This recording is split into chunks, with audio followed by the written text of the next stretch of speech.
Hello, everyone. I just want to have a disclaimer with the next episode because there are themes of a sensitive nature that you may wish to either watch in private so that there aren't young children around, that also could be triggering for those who are sensitive to the element of what will be discussed. The other thing is as well that we remain as a podcast impartial, and this is the view of our guest has no reflection on our own, is for entertainment purposes rather than any stance or political information at all. So I would want to just let you know that before the next episode. But please do enjoy. It is an episode of incredible courage. It shows that this gentleman has absolutely got a voice that he wishes to share with the world of his message as what's happened to him, and to really spread that so that the things that happen to him don't happen to anybody else. So thank you for listening, and yeah, do listen to the episode if it's not going to cause offense. Thank you so much. Bye bye now. Hello, everybody, and welcome to another amazing, really, this time is going to be an incredible episode of Sphere of Success because today we have the most incredible special guest. He's called Rafael Viola. He is on a mission to stamp out systemic abuse of all descriptions within Catholic-led care homes for children. He has a lived experience, and literally, this has been hellish. All different types of abuse, torture. He has been in places where there have been murders to vulnerable children taken away from their parents and put into the care of Catholic-led institutions, which have sadly failed them beyond belief. This has to come with a trigger, the alert that actually, if you have suffered, this is bringing up very difficult subject matter, sexual, physical, mental abuse. If you've suffered, you may not wish to do this with young children listening, but you may wish to listen rather than watch. It is entirely up to you, but this does need to get out there. This message needs to be put out into the world. And we're not saying that everybody involved in the Catholic Church is like this. I grew up in a Catholic-led institution run by nuns. They were wonderful. Absolutely. Every single one of them were beautiful. And as Raphael and I were discussing before, just before we came on air, he has messages from these wonderful people as well. So it's not that, it's just to try and eradicate and stop this from happening, this awful abuse that's been done by people who use this as a cloak, but it's not part of the regime that, is the Catholic Church, but unfortunately people use it to perpetrate these horrendous crimes, and as yet have not been, in the large majority of cases, brought to justice and dealt with. So, Rafael Viola, welcome to the Sphere of Success podcast. It is an absolute privilege and a pleasure to have you with us today. Thank you, Deborah. It's a privilege to have you, Oh, Deborah, listen to me and get my voice out there, and other survivors' voices out there. Yeah, my story is it's a bit tragic, really. It's what I had to go through. Went through 5 different children homes from 1969 to 1975. Uh, five there were 5 hellholes, so there was 5 out of 5. None of them, they were always exactly the same. Rapes, beatings, uh, murders. I ended up taking 2 overdoses, one at Croom Court and one at St Kilbert's, one when I was 11 and one I was at 13. Uh, I had a report from the psychiatric officer at the hospital saying that Raphael must not attend no more children's homes. But nobody took a notice. I've ended up in these children's homes. I self-harmed, sniffing glue in these children's homes, beatings, sexually abused. I went through the lot. Then I left there in 1975. Now, I was classed as severely retarded. I was labelled severely retarded by the education department. There was nothing wrong with me. nothing wrong with me at all. So I think I had to go through all these. I went to school at the time. It says in my paperwork it is for severely retarded and feeble-minded children. I wasn't. I was a bright little boy. I was a bright 9-year-old boy. So I think I was meant to go through all this. Like, no, I was meant to go to that school because I seen it all. I witnessed it all. Like, so I experienced it. Then not just that one, the rest of them. So I went through hell, torture, two attempts at suicide and running away and beatings up and torture and mental abuse and physical abuse and the emotional abuse. That's the really bad one. That is the emotional abuse and the spiritual abuse. Don't forget, I'm a young wee Catholic boy. Right? You know what I mean? I think these are people from God. They're going to help me. You know, they're going to, like, no. So anyway, I went through all that. Like, no, 5 hellholes, like, no, pedophile rings, beating up and tortured, whatever. So I left there and they had me down as severely retarded. So I went back to the school that I should have went to, my comprehensive school that I should have went to when I was at the age of 11, but I didn't. I went into the care system, into the Catholic Church. So in the last, say, maybe 5, 6 months, I went back to the comprehensive school. So they were all taking their exams, finished their exams. So I've gone there, the exams. I didn't get taught at these schools. Like we were made to work the school. We were either the gardeners, the carpenters making pig pens. That's where I started sniffing glue. The carpenters, something wrong with the house. We had to repair the house. We had the bricklayers, the painters. So it was all self-sufficient. There was no education. So when I left these schools, well, I had no qualification. Couldn't get a job. 16 years of age. 5 months they put me back in the comprehensive school, which I loved. Like with all the rest of the young lasses and young boys are like, no, they've done all the exams, they were ready to leave school, face the big world. And I'm there, I've just turned up 4 months later, well, 6 years later, I've turned up. All my pals are there. Like, so, no qualifications, couldn't get a job. So, know what I've done? I applied to be a mine, to go down the coal mines. And I got a job as a coal miner. But to be a coal miner, I had to do like 4 months, like training at Burt's Coppice. In the morning, it was in the classroom, and in the evening, in the afternoon, it was underground. So after that 4 months, you take a written exam. You got to do your first aid, your health and safety, and you've got to know a lot about your safety when you're a coal miner. You know. So I passed my exam. I did, and I got the job. I've done the mines for 3 years, but some of the boys never passed that. So I couldn't know, and I didn't know that I was classed as severely retarded until I contacted the diocese maybe about 12 years ago. And I said, I want my paperwork. No, he said, oh, you don't want to read, we don't want to send you around. Maybe things in it that you don't want to read. So that made me like, no, give me them, mate. I want my paperwork. Give me it. So when I read it, can you imagine reading that? Like, no, I mean, severely retarded. And when I had to went into these children's homes, that's me labelled. I'm labelled. Who's going to believe me? Especially when I go to the police station, like when I'm running away and they're giving me a slap. They wanted to give me a slap. Who's going to believe? No, I'm going to, they're beating me here. They're doing this and they're doing that. Like, shut up, you little thing, bang, and close the door. Then I'm terrified, wait for the nuns or the Christian brothers to come to pick me up. But I know that they ain't going to go, oh, poor wee boy, and buy me a new pair of trainers. I know I'm going to get it. But no, they're going to, no, the teacher going to teach me a lesson. But you know something, Deborah? They couldn't break me. Because as soon as they seen daylight, man, I was gone.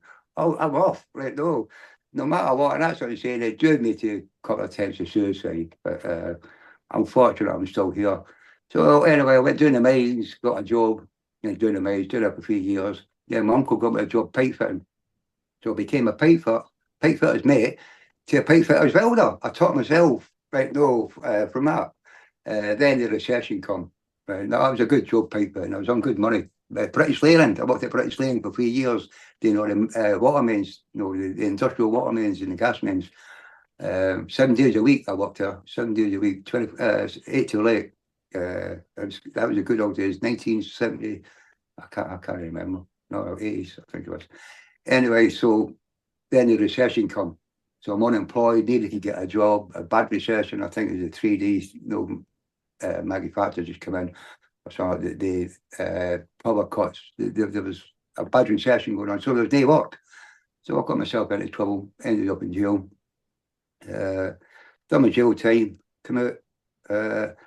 Now, While I was in jail, I was on an apprenticeship, a general mechanical engineer, specialised in welding. So I wanted to go straight. I wanted to go, no, I wanted, like, this is, like, no, I'm going to come out. I love my kids. I had 2 kids, married with 2 kids, right? No. So when I come out, I've got a trade, like, turn my back in crime, blah, blah, blah. So, yeah, I got involved, with cannabis and hashish, started smoking that. Uh, Then I got involved with the alcohol, started drinking alcohol, I became a drug addict. Then I went on to cocaine, alcohol, totally messed up. But I keep on running away. I keep on, like, no, all my life. No, I can't stay. I've got to be on the move. Right? No, I don't know, because every place that I went to, that I was running away since I was a kid. I feel free when I'm alone. When I'm, like, no, I just got up. Even my kids said, "Dad, look, like you're in a wheelchair and you're still going, like, you're running away." What you know, I just can't help it. Like, no, it's So, yeah. so Raphael, rather, I don't want to interrupt you here, but what I'm feeling is Mm, that the abuse and trauma that you suffered as a mm, child in those 5 institutions which let you mm, down so incredibly badly, living in fear for all of those yeah, years, being beaten, sexually yeah, abused, traumatized, tortured. I mean, it's just the list is yeah, absolutely horrendous. There were no safe spaces for yeah. you, so you couldn't even go to the authorities because they just You kept couldn't sending edit you it. Well, back. class is severely retarded. Who's going to believe me? But you know something, Deborah? No, you woke up in the morning terrified to the last thing at night. You know, like, as soon as you seen one of them, you just like froze, because I knew they were just going to do something. They just whack you. Like, no, I mean, like, no, because I'm a wee rebel. I'm a rebel. Like, no, I didn't want to be a rebel, but it's just in my DNA. Like, no, they couldn't break me, and they tried everything. No, no, to break me. As I said, they waterboard me, 2 overdoses, self-harm, sniffing glue, running away. And no, when I was running away, it's horrible when you're a little kid. When I think about it, I know I was going to bus stations and begging people for money. I was lucky, begging people for money, thumbing lifts, talking to strangers. Man, I'm only a wee boy, 10 years of age. Right? No, they could have took me away. I could have been, no, I'm lucky. Right? No, I think so. What could have happened to me? Like, I didn't run away once. Oh, I've lost count of the times I've run away. But why did anybody take any notice? Well, no, why is he running away all the time? No, and getting dragged back.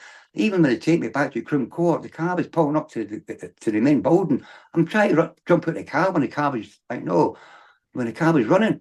Like, no, I'm straight to my knees, like, no, they're dragging me in. I don't want to go back there. Even at the Mm. service station, when they stopped for petrol, I thought this is my chance to get out. And I tried to escape from the car, went to the petrol station. That was I forget the name of the petrol station, Johnny M5. Um, and he caught me. I'm terrified to go back. And as he's pulling up to the main, it's a state. Well, it's not a state. It's a court, Croom Court, children's home. It's called St Joseph's now. It's the National Trust. They will come clean. This is what I'm shouting about for Croom Court National Trust. Please come clean. You know what's happened. How many? No, you banned us. You banned me on your union group. People like myself who are speaking out. You're banning us from your groups. Right? No, no. Why are you banning us? Right? No. And if anybody speaks out in that your union group, they're banned. Right? They're protecting the Catholic Church. Crown Court National Trust, please come clean. You know what's happened. We've been campaigning for years for you to come clean and stop making all rosy, saying, oh, this is done by Capability Brown and all the architects. It's still bullshit. Tell me about the atrocities. You've come clean on the slavery owners. Come clean on us. Because everybody knows it's going to come out one day. No, come clean to save yourself an embarrassment, because this is what's going to happen. You're going to be embarrassed now because we're all coming out for you, Supreme Court, National Trust.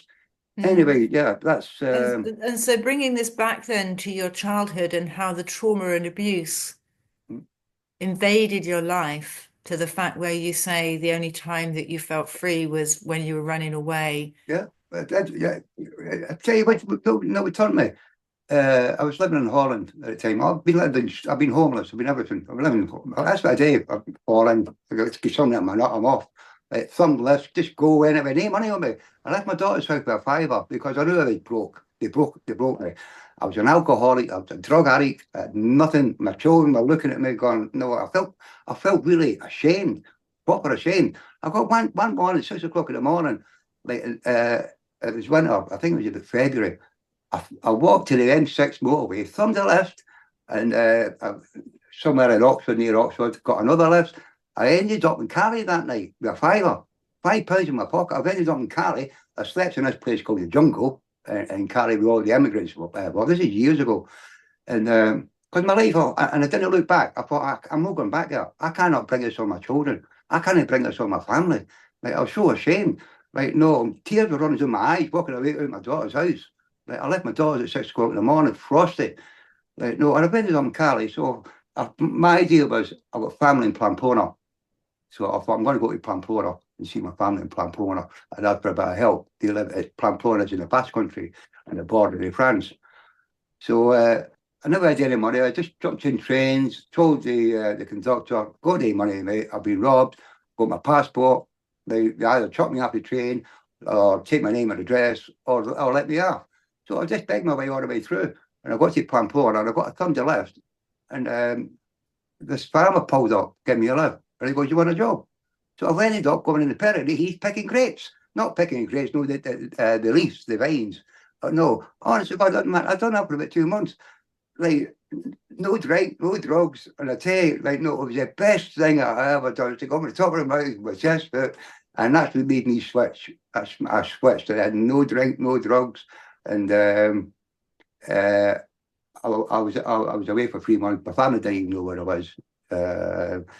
So I went back to my wife. I love my wife. My wife understood me. Like, no, she's dead now, my wife. She's a beautiful woman.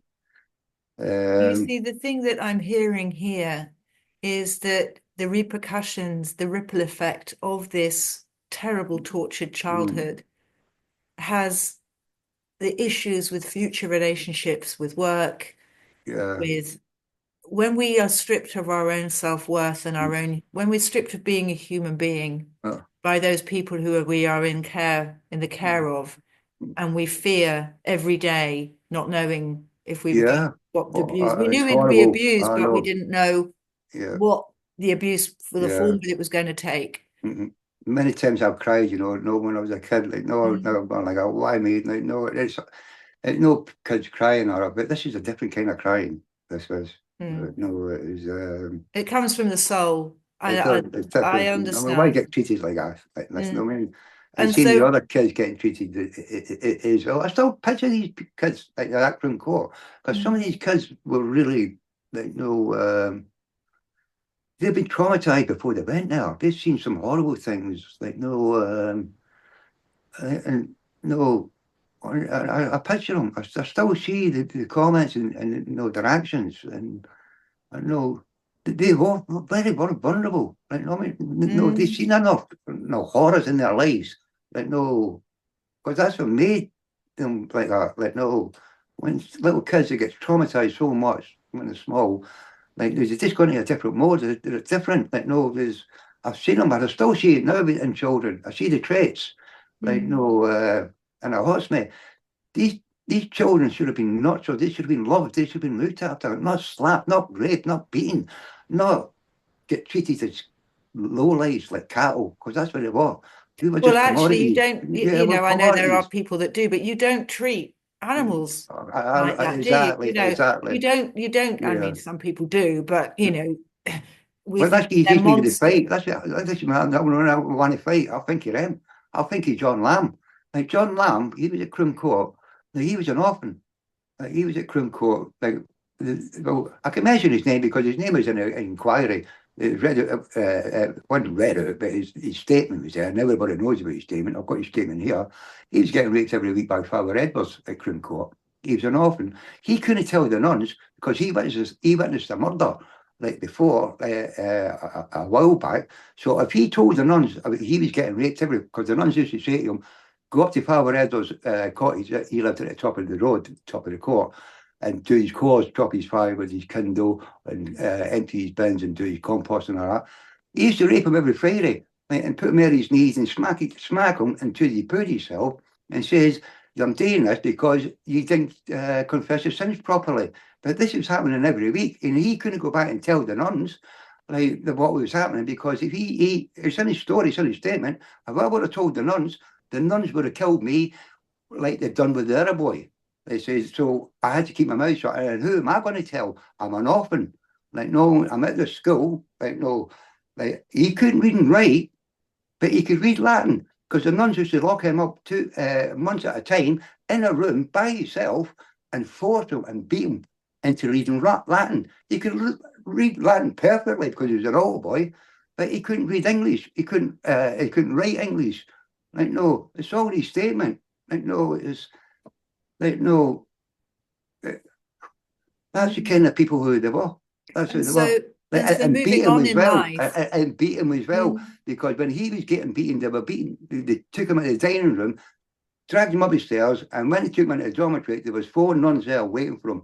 One in each arm, one in each legs, stripped him and were whipping him. And they were doing the same to another boy in the next bedroom. It was on his statement. I've got his statement here as well. Not his he's given me, before he passed away, he's given me his story to publish it all around the world, him and his wife. So while he was getting beaten, he could hear the other boy getting beaten. And that's when the murder comes in. The other boy was stripped naked. He managed to escape. Like, and as he's ran off, the nuns are shouting, don't let him get away. Like, and about 20 minutes later, John was that scared. He was under the blankets. He says, I needed a wee. He got to a wee and looked at the window and he seen all these torches in the grounds. Like, no, all you could see was the torches. He said, and that boy was never seen again. Like, no, so he had a nightmare years later, because it traumatized him. And years later, he tells you in his story, like, it came to him. Them nuns murdered that boy. Like, no, and he's adamant. Like, and there's other allegations. The 2 twins, one of the twins jumped out the window, like, no, and killed himself. There's allegations there as well. But I believe these things because I know what they're capable of. I know what they're capable of. And the thing But, is, you're then bringing this into your adult world. yeah. You're struggling to come to terms with massive psychological issues, Yeah. There's no post-traumatic help, stress Deborah. There's no help out disorder, here for us. There's no the help whole out here for thing. us. Yeah. And then trying to keep it together. Mm-hmm. As you say, you're married with a family, trying to keep Yeah, it beautiful together. family. Got a beautiful And, family. this is one of the things that I would always say to people. We look at people, homeless people, sometimes we think, or drug addicts, or people that Mm, aren't as lucky as us. And sometimes, and I know I've done it, mm, I've said, pull yourself together, mm. what have you. You just Yeah, don't know you just got to what think. somebody's gone through to get to Yeah, that yeah, I know. stage. And I'm not saying Yeah, everybody's gone through that to end up yeah, like that, but I know. I understand. I it's a very understand. difficult one because there, but for the grace of God, go Yeah. I know, because from my own personal experience, which I won't delve into here, I think people are aware, but ultimately, as you say, it put you in such vulnerable positions, Mm. talking to strangers, trying You know, to get on, survive. When you run survive. away, Yeah. it could have turned into a hell, another living hell There for is could be you. one of them thousands of children who are missing every year. I could Mm, have been one of them, somewhere, in a ditch somewhere. Like, no, so I think, well, I put myself in them situations. And not only me, it's other kids, like myself, who were doing that. Like, no, but get back to that. This is what I'm saying, Deborah. I think I had to go through all that, all this. Right? And all of a sudden, when I went to the Pyrenees, when I went on a great mission on that mission, I changed. Then I stopped, turned my back on crime, turned my back on alcohol, turned my back on drugs, like, and see my family now, my kids now. And they're so proud of me, like, not me. And now I know I've got a purpose. I've got a purpose. God has put me here for a purpose. How comes I've survived all this? How comes I've done all this? Like, no, like, and I'm still here. I shouldn't be here. I shouldn't be alive. And I'm tapping at cathedral's doors, by the way. I'm going to Westminster Cathedral. I'm going to St. Charles Cathedral. I've been to Malaga Cathedral. I've been to Barcelona Cathedral. I've been to Brussels Cathedral. And I'm out there with placards. And I'm out there giving a little interview saying, listen, come clean. Come clean on all your atrocities. And I put ribbons, or a card and ribbons on the gates. Like, I'm scared of nobody. Especially when I go up to St. Charles Cathedral, when all your parishioners come out. No, they try and intimidate me. Like, no, they just keep on saying to me, oh, but the Archbishop did say he's sorry. I'm saying, yeah, he's only sorry when he's got caught. He goes, if he's that sorry, he said, what do you think I'm here for? Like, no, he's not coming clean. This is all PR, son. Like, no. And that's what I'm saying. Like, if I can do it, I want to tell all these survivors all look at me, and a lot of people look at me and say, go like, and fair play to you. Like, but I don't take it for a pat in the back. I'm not going, oh, nice man, Rafael, oh, look what you're doing. That don't come, that don't wash with me. It comes from here. I'm doing it because there's not enough of us. There's not enough of us who are coming out and standing up, especially your lawyers. Your lawyers, they ain't doing nothing about us. No, they just hanging on to the gravy train until all this runs out. But no, nobody helps us. The Catholic safeguarding standards, they don't want to know. The Catholic Birmingham Archdiocese standards don't even go there because they'll just re-traumatise you, like the Catholic safeguarding standards. None of these organisations are fit for purpose because they won't help survivors. They won't listen to survivors. The only survivors that they will listen to is the hand-picked survivors. Like, no. And that next minute, these hand-picked survivors have got charities because they've got them all in their pockets. Like, and if we phone up and make a complaint, they blind us, they blank us, they assassinate our characters, they call us troublemakers, they call us mental cases, they call us drug addicts, they call us alcoholics. Like, they say that, no, like, nothing will change until they change. And they won't change until we get survivors on their panel. Like, no, because they're controlled by the church. All these safeguarding, they're controlled by the church. They don't listen to us. We've got to have our own people in there, own survivors who've experienced it, who don't listen to the church, who don't bow down to the church, who don't put the church first, who don't prioritise the church before survivors. Right, no, they have to listen to us, these safeguarding standards, and they don't, Deborah. And this is a big issue for me because a lot of survivors needs help. And I see a lot of survivors thinking about these cathedrals. They expect your help, and I'm saying, you're getting nothing. You know something? I was talking to one there a few months back at St. Kintra's Cathedral, and he goes, "You're right." He goes, "I asked him for a drink of water, and then went that summer, it was hot." He said, and he refused me and told me to go. And I said, "I won't ask him for a drink of water." That's your cathedrals. No, people want to go back to these cathedrals and beg outside these cathedrals, like, and go, no, they're trying to tell you something. We want help. But these people don't help you. They just close the door on you. And it's not right. It's not right. The safeguarding is not fit for purpose in the Catholic Church as well as the Church of England. And I was right about Justin Welby. He's in my book. He's in my book, Justin Welby. Like him and Cardinal Nichols. So they're covering up. Why are they two still head of the Catholic Church? They're still covering up. He was asked you that years ago. But nobody takes no notice. But they're taking notice now. Well, the great thing is with all of this, as you say, there's a reason why you're still alive.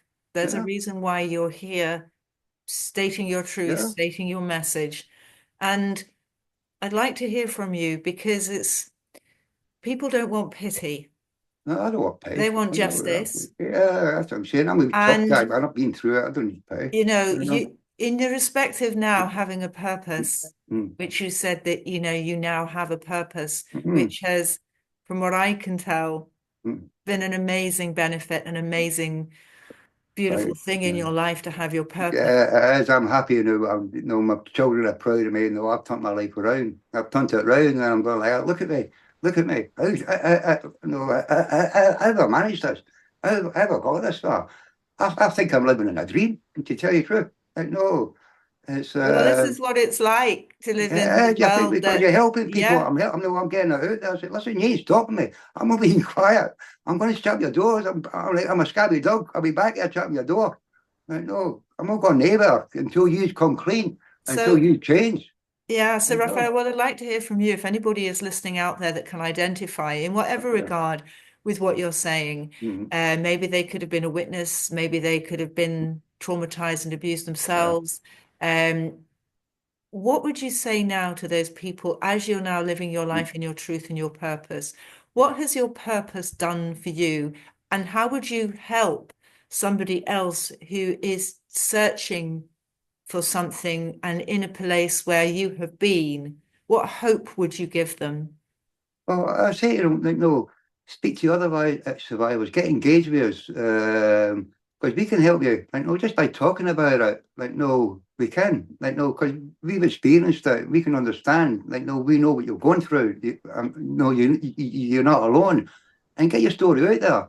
Like, no, it'll make you feel better. It's made me feel better when my story's out there. Like, no, I don't care. Like, the stigma's gone. Like, no, everybody support us now. They all know we know that when these things did happen.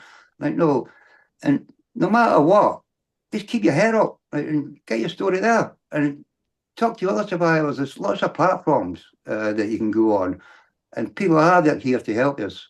You know, I've got a lot of support. I'm very fortunate, and a lot of survivors who do come forward, we're fortunate that we've got people like yourself, Deborah, and you know, I've got a lot of nice people. You know, I'm blessed that for the help that I do get. Right, you're saying I don't even know how to work a phone. Right, no, and I've got people championing me for years and years, and I'm waking up in the morning going, right, no, I'm getting these beautiful messages, and I'm going, no, are they talking about me? And so it does give you a bit of satisfaction when you do come out, right? No, and as I said, survivors, like, no, we are survivors. Like, we understand each other. Like, no, talk to survivors. Like, no, and we can give you the best advice as possible. And there's a lot of beautiful survivors out there who are willing to share our stories and willing to help. And don't be afraid. Don't be afraid. Look at me. Man, I'm outside the churches with all these parishioners. They're not keeping me daggers. No, I don't care. Like, I'm telling you how it is. Listen, I'm not telling lies here. And No. this is what I'm saying. Don't be scared. Like, no, man. Like, no. Sometimes it gets a wee bit scary, but like, no. No. Well, you're living life now to fulfill your purpose, Yeah, which I'm is sad, a but I'm blessing. happy. And let I'm us sad and tell us a happy. little bit about Yeah. your wonderful book, because you've Oh, written my this book, wonderful yeah, book I've called got it Stealing here. Lives. Yeah, that's me in the front. There, I see it. Yeah, Oh, that's me. oh, That's me in Glasgow lovely. before I come down. That's what I'm saying. That's a picture of me when I was a young boy in my first Holy Communion. But you know something? That's only one of the photographs that I've got. Like, no, I ain't got many photographs when I was a kid. It's called Stealing Lives. It was written by a countess, Countess Sigrid von Galen. She's the granddaughter of a cardinal, Cardinal Clemens Augustus von Galen. He was a cardinal in Germany, Munster, Germany. Now, that's a story that she's in my book, and that's a powerful story which is in my book as well. That she's a Yeah. whistleblower. She's been a whistleblower for the last 30 years. But my book is, yeah, it tells you about, it's very well written. It's, you know, the Countess Sigrid, she wrote it well. It's very well written. It's about the sabotages of the inquiry, the independent inquiry into child sexual abuse. It tells you a chapter on that, but the sabotage. Survivors wouldn't have listened. They never we were promised oral evidence. We were refused oral evidence. The dirty tricks that they played there, it was unbelievable. Even Cardinal Nicholl put a sick note in. We're waiting for him to go up the next morning to give his evidence. Like, and then he put a sick note in. Now, I'm doing it for 5 days, and I'm hearing all these like atrocities. It's a Catholic case study in the Archdiocese of Birmingham. Now, he's supposed to give evidence. So, on a Friday, or on a Thursday, the head of the Catholic Safeguarding Standards, she resigned, Jane Jones, miraculously. She just resigned Thursday before she gives evidence on a Tuesday. I heard that on a Monday night. Tuesday night, then I had an hour thing. Oh, Cardinal Nichols can't give his evidence in the morning. He's got a headache and he's put a sick note in. So then when we went up to the inquiry, there was 5 of us. Don't forget, them are the 4 boys. They can't read English. They can't write English. Like, no. So I'm listening to this, what's going on. They turned around and said, oh, the panel have read your statements, Raphael. So you don't have to give evidence. I beg your pardon. What do you mean they've read our statements? So you've got all the press there from all over the world there. You've got all the lawyers there who are on £1,850 a day. You've got everybody there. And they turn around and say, oh, the panel have read your statements. Now, there's 5 statements there, witness statements, co-participant statements. 5 of us are sitting there. John Lamb, he had cancer at the time. Not even got a drink of water when he was there. So there was 5 witness statements saying murdered, raped, tortured by Lunch Police and staff. You know, why we were promised a voice. You know, everyone had a story to tell. We were silenced. We're not kicked off. So when I've kicked out, I ended up going into the hospital, I had an adrenal attack. I spent the night in hospital, come out, and I want to go back to the inquiry. I said, you don't want to hear our evidence. Like, no, I haven't your inquiry. So the lawyer, very crafty, they've turned and said, look, Raphael, he said, listen, is it okay if you read your statement out? I went, yeah. He said, no, yeah, okay, you can go in the box. No, can you read, will you read the statement out? I went, yeah, okay then. No, I compromise. This is getting out there. because it's very powerful, my witness statement. So when it's come to the time they read my statement out, you know how much you read out? 2 minutes. 2 minutes in my statement. My statement's like proper thick. Then the next minute he switched on to the Archbishop. So they silenced me. They tricked me into like saying that they were going to hear me, they were going to read my statement out. But a 2 minute summary in my statement, but it told them nothing. But the next minute they switched to the Archbishop. So that's when I kicked off. I goes, hang on a minute. And I really went, you could have heard me all over London. They silenced the five of us. But not just me and our group. Other survivors got silenced. That group. There's a lot. That's so I've told the inquiry it's a farce. This is a circus because they kept on seeing things, moody things happen, but they were happening. They wouldn't tell us what was happening. We were getting fined out by a third party. Like the Archbishop put a sick note in that the head of the Catholic safeguarding, she resigned 3 days before she was giving evidence. And when she did give evidence, she couldn't remember her name. Like, no, I mean, like, no, it was just like, why 8 years it took us to prepare for this inquiry? 8 years. That inquiry cost £250 million. We went ahead. So anyway, I got the hump of the inquiry over that. My lawyer was a double agent. Like, no, they all work for the truck. What exactly come out of this inquiry? Nothing, apart from 200 benches. You know that?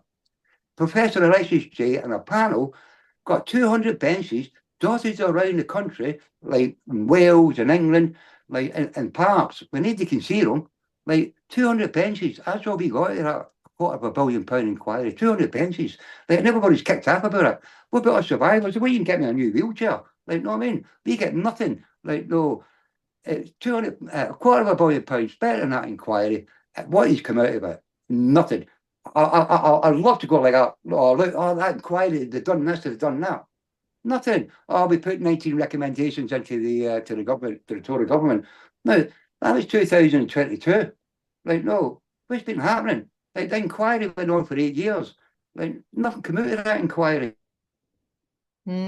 Well, Rafael, we hear your frustration and we understand that now you are out speaking your truth. And I'm so pleased we could give you this platform. And please, for everybody listening, because we want, if you in any situation where you think, you know what, talking to Rafael could be useful, if you want to come through me, I can put you in touch with him. It's no problem. Let's get the voice out. Let's get this systemic abuse throughout all quarters, not just from the Catholic Church. It pervades everywhere. It pervades everywhere. Let's get kids safe. Let's get vulnerable people safe. It's not just from children. There's the elderly involved. There's vulnerable people all over, but with children especially who can't speak out for themselves. They've had no life. They've had no life experience. They expect their caregivers to protect them and to live in fear and being beaten and abused and having your humanity stripped away from you. It's not just in that time. This has lasting repercussions for people's lives. And not only that, it also affects other people's lives because how we show up for the world affects other people. So please do be in touch. It can be anonymously. It's no problem. Confidentiality, we appreciate, is very important. And once again, we're not saying that all of the Catholic Church in any way are all bad. This isn't what we're saying. It's just a few have absolutely taken advantage of their positions in power and have perpetrated crimes that need to be called to justice. But ultimately, Rafael's story is his truth. He understands and knows from being in these institutions what actually happened. And therefore, this isn't just somebody who just wants to get his name out for no reason. There is absolute truth behind what he says. He is a living example and a survivor of this. So if you'd like to be in touch with him, we'll get all the details on the show notes in the description so that you can be in touch. And it's been a pleasure, Rafael, to get and help you with a platform to get your message out, to do such great work in the world. And you are an inspiration. In fact, you know, the fact that you are still here with all the health issues you've had, with everything that you have gone through, and you rightly say you are a gift of God to spread this, to go through this. You chose a journey which was tortuous to be able to spread the word. So thank you so much thank you for coming on this podcast, sharing your truth, allowing others to hear it in a way which I think hopefully will spread the word even more so that we can use this as a power of good. So thank you so much. It's been a privilege. Everybody listening, it's been wonderful to have you. As I say, this isn't for the faint-hearted. You've listened so far. It's wonderful to have you this far. And to everybody, be successful, be all that we can be. And we'll see you all again very soon. Bye-bye for now. Bye-bye now.